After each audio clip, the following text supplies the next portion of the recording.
Hey everybody, welcome to the Basis Points Podcast. I'm Kevin Flanagan, head of fixed income strategy at Wisdom Tree Asset Management. You want to go long duration? Not recommended at this time. It's been the age-old question in fixed income, right? When should I go long duration?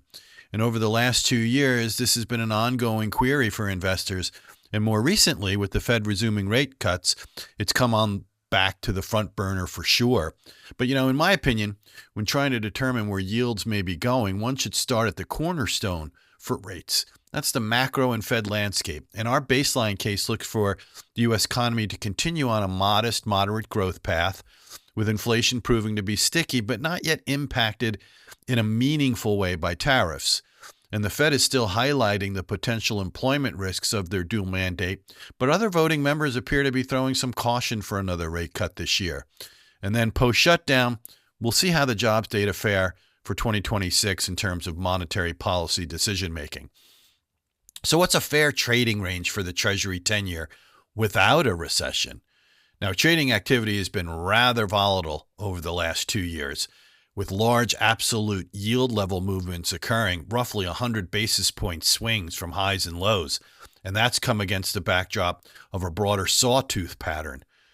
Now, going long duration inherently means you believe the economy is headed towards a recession with no inflationary pressures, and the 10-year yield is going to decline to a low that we saw in 2024 of 3.6%.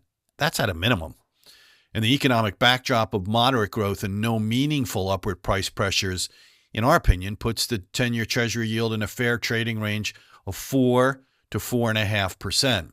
And as I'm talking to you today, the 10-year Treasury yield resides barely above that lower 4% boundary and was recently trading as low as 3.93%. But what does history tell us?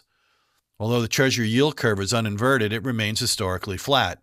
And following the Fed's most recent 25 basis point rate cut, the spread between the new Fed funds midpoint and the 10-year Treasury yield is about plus 20 basis points. The long-run average for this spread is 129 basis points, or more than 100 basis points above its current level.